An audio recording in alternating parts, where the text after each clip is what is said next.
आज मी बनवते पावभाजी. खूप दिवस झाले होते खाल्ली नव्हती, तर मी म्हणलं आज बनवूया आपण घरी, कारण की थंडी सुरू झाली होती. तर थंडीमध्ये कसं गरम गरम आणि टेस्टी आणि चटपटीत खायला खूप आवडतं, आणि स्पेशली तर तिखट.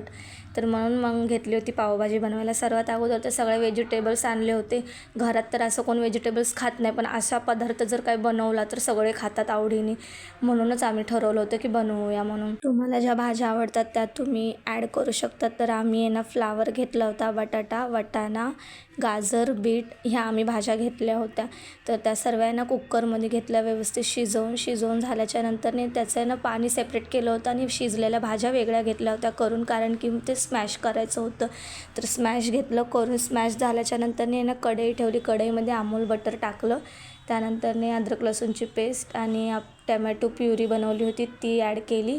आणि मग नंतरने आपला पावभाजी मसाला, गरम मसाला, मॅगी मसाला, लाल तिखट आणि धने पावडर हे सर्व घेतलं कढईमध्ये ॲड करून, आणि त्याला व्यवस्थित घेतलं मिक्स करून झाल्याच्या नंतरने जी आपण भाजी बनवली होती तर ती घेतली ॲड करून कढईमध्ये, आणि तीसुद्धा मिक्स केली. व्यवस्थित मिक्स करून झाल्याच्या नंतरने थोडंसं पाणी ॲड केलं. त्यानंतरने मीठ आणि अमूल बटर हे दोन गोष्टी ॲड केल्या, आणि मग परत एकदा उकळी येऊ दिली. उकळी आल्याच्या नंतरने बारीक चिरून ठेवली होती कोथिंबीर, ती ॲड केली. मग नंतरने आपली पावभाजीला मस्त उकळी आली होती, आणि मी घेतलं माझं ताट वाढून.